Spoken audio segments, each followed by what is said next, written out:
Welcome to Deep Whisper, where darkness takes form through words alone. I'm your host, and tonight we delve into the shadows that lurk just beyond our perception.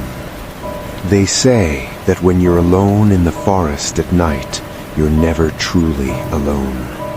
I discovered this truth 3 summers ago while camping in the Blackwood National Forest. The trees there grow impossibly tall, their ancient canopies blocking most of the moonlight, leaving only small puddles of silver illuminating the forest floor. I had set up my tent near a small clearing, far from the designated campsites. I've always preferred solitude, you see. The ranger had warned me about straying from the marked paths, but I dismissed his concerns as the usual cautions given to tourists. That night, I awoke to a sound unlike anything I'd ever heard before. It wasn't loud, quite the opposite. It was a whisper, so faint that at first I thought it was just the wind rustling through the leaves. But as I focused on it, I realized it had a rhythm, a cadence that seemed almost deliberate.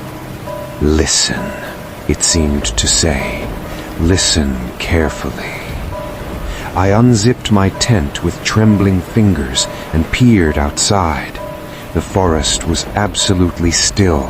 Not a single leaf moved. The silence was so complete that it felt physical, pressing against my eardrums. Then I saw it, or rather them, shapes moving between the trees. They were tall and thin, their proportions all wrong for humans. They seemed to bend and sway like reeds in a breeze, though the air remained utterly still. I froze, afraid even to breathe. The whispering grew more intense, though I couldn't make out any words.